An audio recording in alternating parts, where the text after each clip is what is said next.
감사합니다.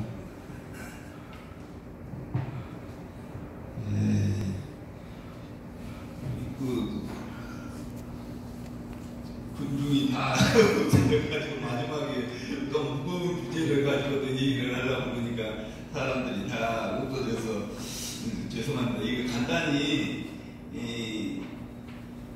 시간에 맞춰서 우리 내용을 한번 살펴보도록 하죠. 저는 제 소개를 좀 한다면 제가 66년도에 그 수산청의 해양수산부에 그 해양수산부가 66년에 농림부 수산국이었는데 수출 한일 국교정상화 해가지고 수출 1위가 수산물이었어요. 2위가 서울 통상의 하바, 3위가 동명 목재 합판으로 해가지고 하는 그 시절이에요. 그래서 66년부터 80년까지 해양수산부에 전신인 수산청에 근무를 하다가 제가 전두환 정부 때 해직이 됐어요. 그래가지고 15년 동안 있다가 이제 수산청을 그만두고 중앙대학교로 갔어요. 그래가지고 그때 중앙대학교에 뭐가 생겼느냐, 그 회계학과가 처음 생길 때예요. 회계학과. 상대에서 이제 경영대하고 회계하고 나눠져가지고 회계학과가 처음 생겨서 그래가 경영대학교로 가야겠는데 가서 뭘 해야겠느냐, 그러니까 제일 어려운 걸 해야겠다. 어려운 게 뭐냐, 회계학을 하라고 그러더라고.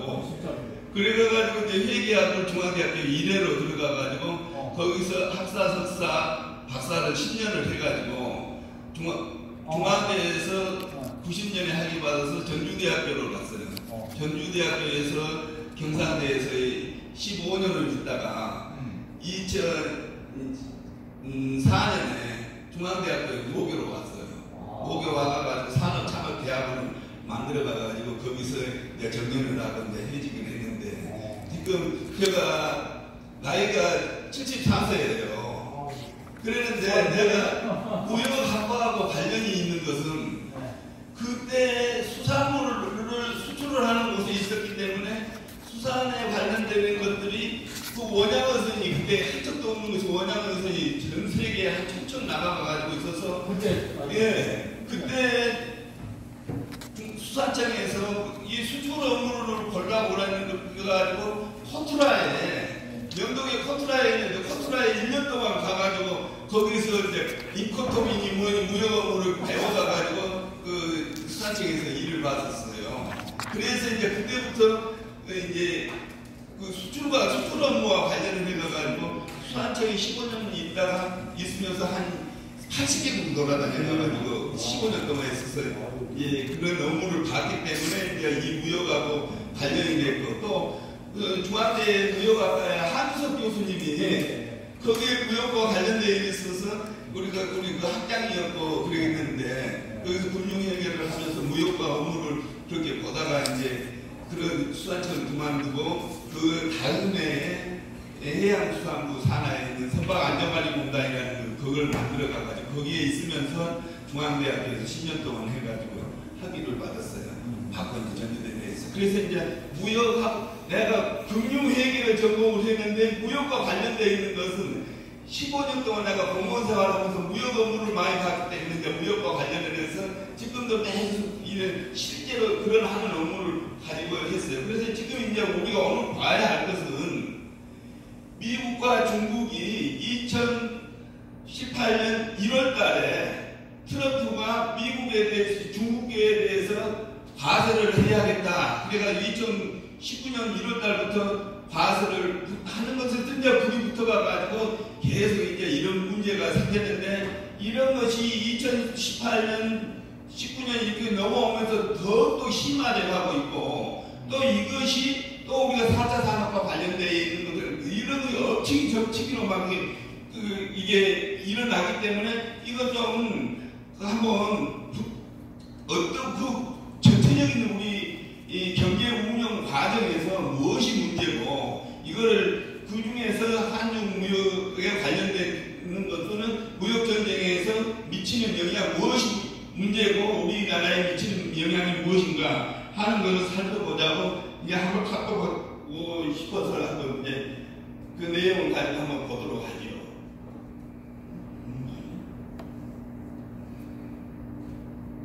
넘어가는 것이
컴퓨터 잘하시는 분 없어요? 넘어가야 되는데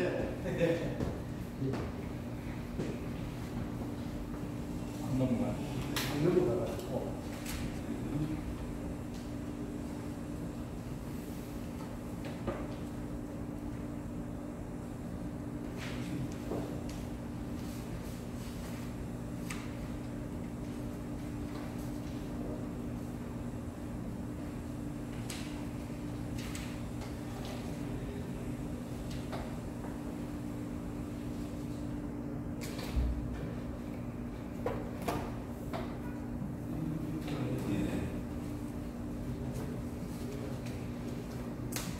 다시 네.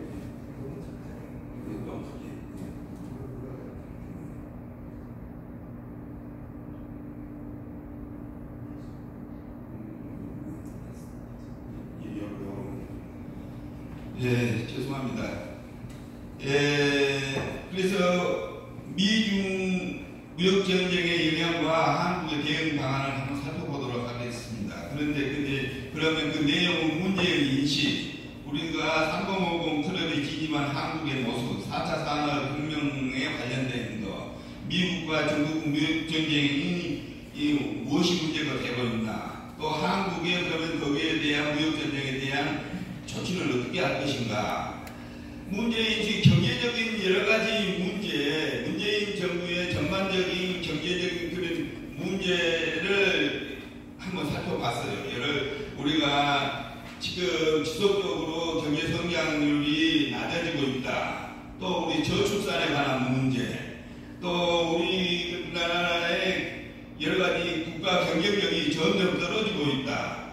또 정치가 경제를 발목을 잡고 있다. 또 우리 노동 생산성이 저하되어 있는데 노조가 정말 그 생산성에 따라서 임금도 올리고 그래야 하는데 그것이 자기네들 이익만 하고 그 노동 생산성은 전혀 개선되지 않는데 우리가 임금만 올려달라고 자기들 주장만 하고 있는 거, 이런 노동 생산성과 관련되는 노동계의 혁신이 없으면 안 되겠다. 또 우리나라의 회계 투명성이 아주 낮기 때문에 대외적인 이미지가 추락을 하고 있다. 이런 것들, 또 4차 산업혁명을 한다고 그러는데 4차 산업을 하려고 하면 실질적으로 규제를 개혁을 해야 하는데 규제를 푸는 게 아니라 묶고 하고 있는 이런 것들이 정책이 세계 조례에 맞지 않는다 하는 얘기예요. 그러면 우리가 그중에서 우리가 작년에 우리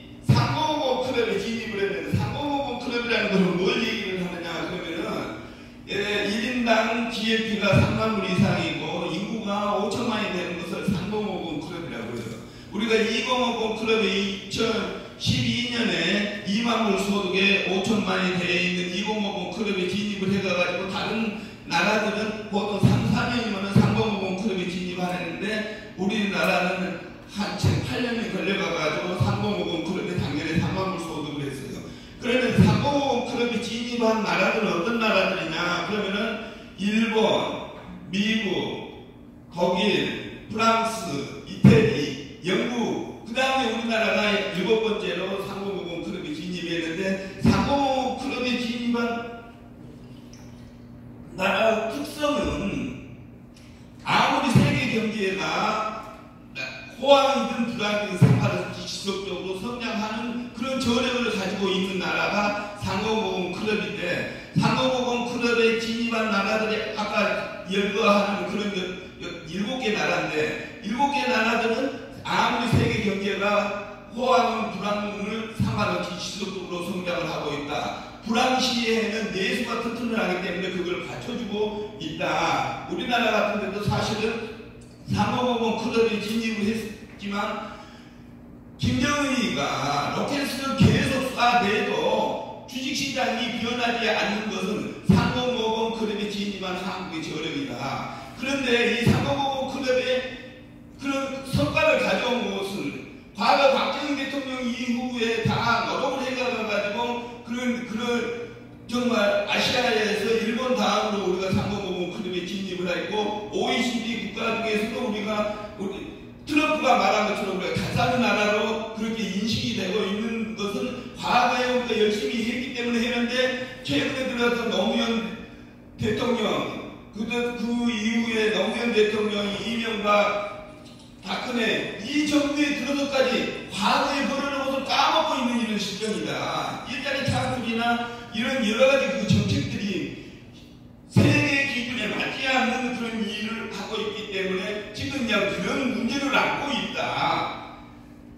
그래서 우리나라가 3050 클럽에 진입을 했다고 그러지만은 국민이 느끼는 이런 것들은 전혀 선진국으로 느끼지 못하고 있는 것이 빈부격차가 심한 그런 결과치다.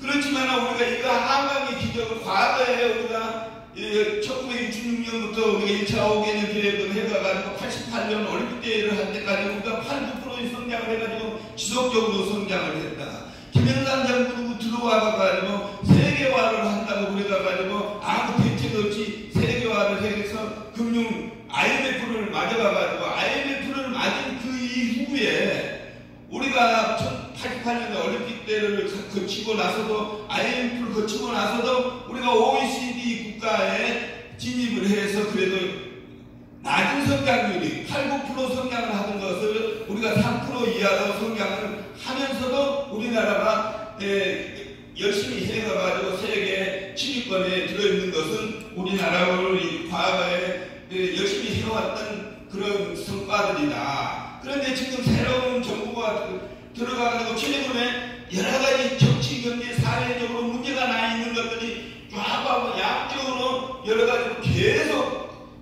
나쁜 영향만 미치고 있다. 우리가 문재인 정부 들어서 일자리 창출을 한다고 그래가지고 최저임금을 올렸더니 최저임금이 일자리 창출을 하는데 도움이 되는 전에 일자리가 더 떨어지게 만들어 놓고 중소기업이나 이런 소득이 낮은 것은 기업의 수익력이 점점 떨어져가지고 대기업 중심으로 이건 나가는 것들이 여러가지 문제점을 많이 안고 있다. 그래서 이런 제조업들이 제대로 여러가지 역할을 할 수 없게끔 기업이 다른 나라는 미국이나 일본이나 이런 데는 기업을 대기업이든 중소기업이든 그런 사람들이 제대로 사업을 할 수 있게끔 규제를 열어가지고 규제를 풀어서 일자리 창출이 되게 하는데 우리는 거꾸로 지금 일자리 창출이 안 되게 하고 있는 이런 상황을 빚고 있다. 그래서 이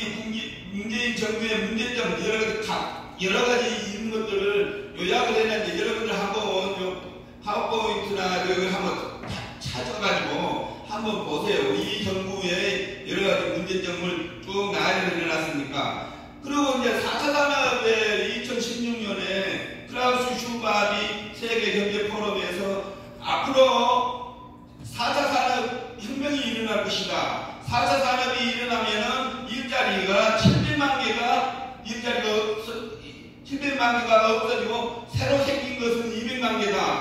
순수하게 흩어진 것이 500만 개이기 때문에 어느 나라가 혁신을 하지 않으면 안 된다. 그래가지고 2016년부터 지금까지 이제 전 세계가 일자리 창출과 관련되어 있는 4차 산업혁명에 대한 얘기를 하고 있는데 4차 산업에 대한 얘기를 우리나라에서는 4차 산업혁명위원회를 문재인 정부에 만들어가지고 그 벤처를 하는 사람 정병규라는 사람을 4차 산업위원장이라고 시켜가지고 지금 하고 있는데 그 사람들이 규제를 풀어야 하는데 규제를 묶고 있는 이런 정책을 하고 있기 때문에 우리 4차 산업에 관련된 본질을 모르고 지금 정책을 피고 있는 것이 문제다. 4차 산업에 관련되어 있는 이런 얘기를 쭉 한번 봤는데 이 얘기를 꼭 우리가 한번 알고 넘어가자.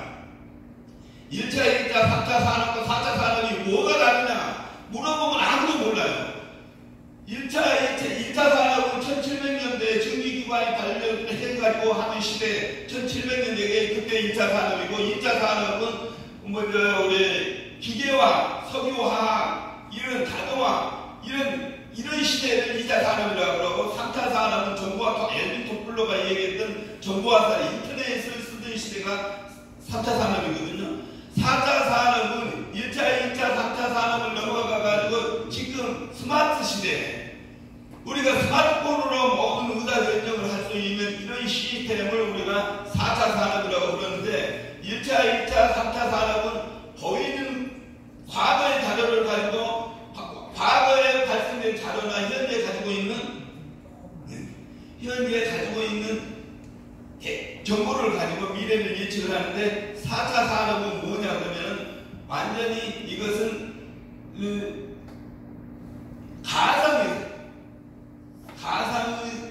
정보를 가지고 미래를 예측하는 더 정확한 의사결정을 내릴 수 있다. 우리가 그것을 이세돌이 아바트에 그거 하는 것을 우리가 보면 알 수가 있다. 그런데 그 특징이 1, 2, 3차 산업은 뭐냐 그러면 모든 것이 중앙집권적이다.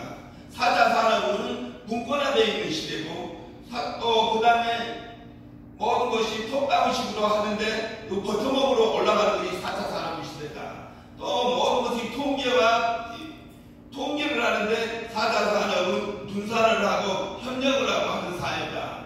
모든 그리고 일자리에 대한 어려운 이런 것들은 공장 자동화를 해가지고 사람은 주요하는 의사결정을 하는 것인데 이런 철학적인 것이 바뀌지 않고 우리가 4차 산업을 지금 한다고 그러기 때문에 문제다. 이 4차 산업에 관련되어 있는 이런 그 철학적인 개념이 바뀌어져야 한다 하는 것을 요표를 보시고 한번 여러분들이 이해를 하시고 바라고요. 그러면 4차 산업에 대한 일자리 창출도 과거에 했던 일자리가 아니라 새로운 전혀 과거와 다른 일자리들이 우리가 나타나고 있다. 4차 산업과 관련되어 있는 여러 가지 기본적인 정책이나 또 4차 산업과 관련되어 있는 선진국이 어떻게 하고 있느냐. 미국이나 영국이나 독일이나 오스트레일리아나 일본이나 이런 나라들이 하고 있는 것을 우리가 보고 우리가 벤치마킹을 해볼 필요성이 있다. 또 그러면 이것과 관련을 해가지고 중국은 그러면 어떻게 하고 있느냐. 중국과 이런 자유진영 국가와 중국과 G2로 해가지고 지금 중국이 미국과 경기 모든 분야에서 대립을 하고 있는데 사실은 중국이 인구는 15억이지만은 1인당 GNP로 봐보면 6,800불밖에 안 된다. 그렇기 때문에 중국을 선진국이라고 하지는 않는다. 루마니아가 1인당 GNP가 12만 5천 불이지만 그 인구가 500만밖에 안 되기 때문에 루마니아를 선진국으로 하지 않는다. 명치일봉이 2만 불 소득 이상으로 국민들이 내수시장이 5천만 명 이상 돼야 하는 나라가 선진국이다. 아까 얘기했던 거랑 3번 5번 그렇게 지지한 나라들을 얘기를 들어서 했는데 그런데 중국은 다른 나라와 틀려서 모든 국가의 경제정책이나 이런 정책들을 공산주의, 계획주의 그런 사회이기 때문에 돈을 일시에 풀어가가지고 중국가 필요로 하는 모든 것을 다 아주 정부가 돈을 들여가지고 하기 때문에 이거이 무섭다. 모든 아프리카의 자원이나 이런 것들을 가서 행동할 때 보면 모든 것을 정부가 직접 나서가지고 하기 때문에 자유주의 국가나 이런 데에서는 여러 가지 시스템적으로 법적으로 그런 것을 자유롭게 할 수가 없는데 기업이 나서서 하지 정부가 나서서 하지는 못하는데 중국은 계획경제이기 때문에 모든 것을 중국 뜻대로 하고 있다. 그런데 4차 산업에 관련되어 있는 모든 그 인터넷이나 우리가 이런 것도 중국은 아주 과감하게 하고 있다.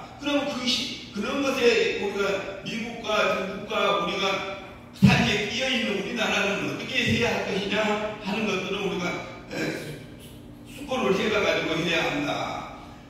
그러면 일자리 창출을 할 때 어떻게 해야 하느냐 하는 문제. 여기에서 신산업의 신시장 여러 가지 새로운 사회에 필요로 하는 이런 것들을 한번 살펴보고 거기에 그러면 이와 관련되어 있는 다른 나라들은 어떻게 대비를 하고 있고 교육을 어떻게 하고 있고 준비를 하고 있느냐.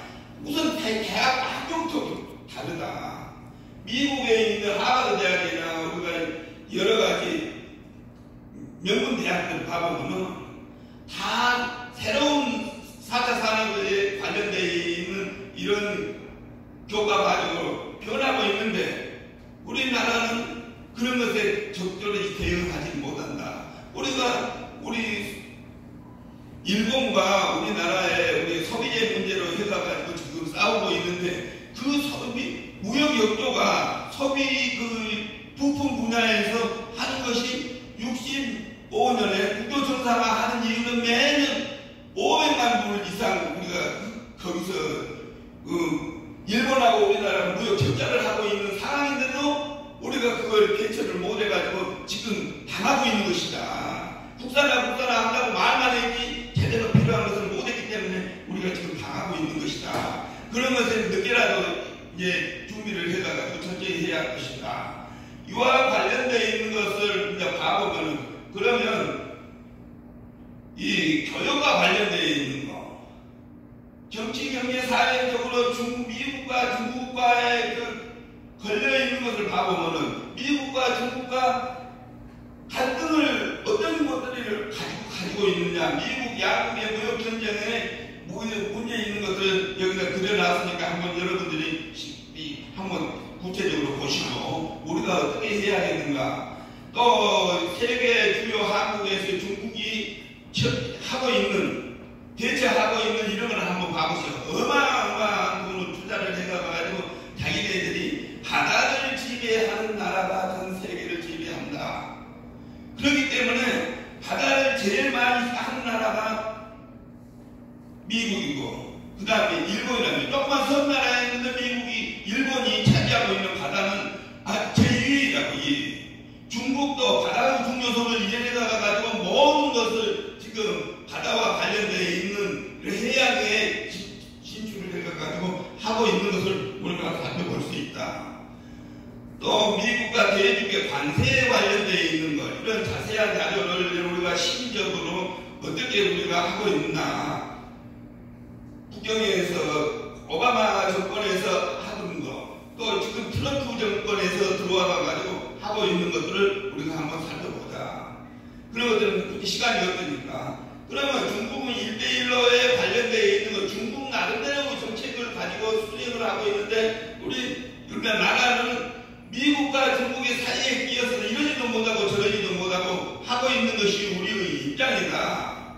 우리가 2017년에 우리가 사드 문제도 미국 편에 서느냐 중국 편에 서느냐에 따라가가지고 그 사드 문제가 미국과 중국과 싸우는 사이에 우리나라 거래 싸움에 새우 등처럼적으로 우리가 피해를 받아가지고 중국에 나가 있는 현대자동차나 롯데나 모든 기업들이 다 철수하고 한 사태를 이루었다. 이게 각 정권마다 그러는데 이 오바마 정권은만 해도 괜찮은데 이 트럼프는 이도 장사치라나서 이건 인정도 사정도 없다. 어제 우리 신문 기사에 그랬잖아요. 한국의 방위비로 10억 달러를 벌어들인 것은 뉴욕에서 자기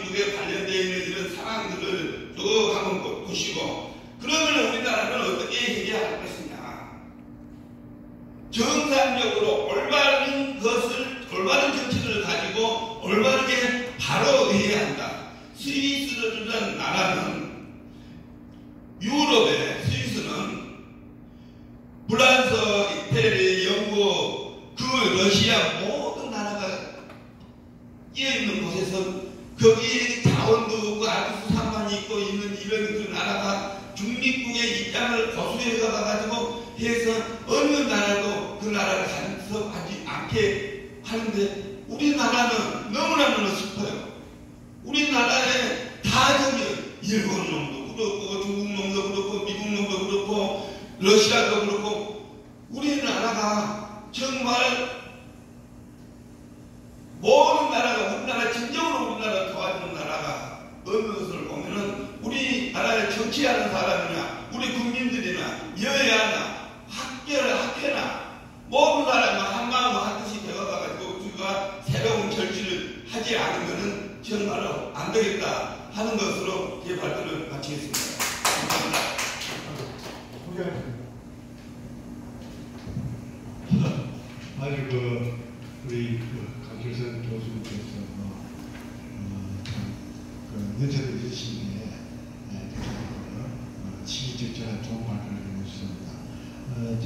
시간이 조금 촉박하지만 우리 전기용 교수님 오셨어요. 저기 영월 도시산업센터 김학초 재생센터장님 오셨어요?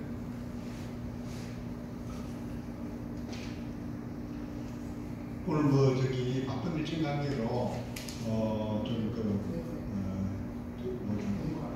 발표 못 오셨지. 토론을 잠깐 조금 제가 하고 왔습니다. 그런데 이제 플로에서 이렇게 좀 발표자가 하신 말씀은 우리가 미국, 일본, 중국 여기서 한국을 아주 소위 말로 딸보고 있다. 그래서 우리가 미리 대비하는 게 좀 문제점으로 기획되어서 이런 것을 좀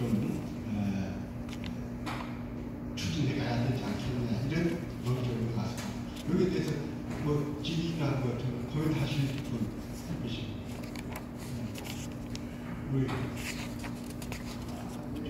중대학회 회장님이신 김병준 교수님 한 말씀 해주시죠. 시간적 여유가 있어서. 너무 좋은 말씀 잘 들었습니다. 어떠한 사태가 됐든 우리가 살아가야 되기 때문에 그래서 우리가 일본 너무나 이게 사실 일본 애들 경제가 잘 산다고 해도 우리보다는 생각이 좀 높지 않다 이렇게 저는 보고 있는데 걔들이 하는 인도스리 속에 전부 다 반응을 해야 되는지 그런 문제가 있고 중국 아까 말씀하셨는데 중국은 사실 역사적으로 보면 오래되지만 짧은 시간에 이렇게 많이 발전을 한 원동력이 뭔가 이런 걸 한번 두 가지만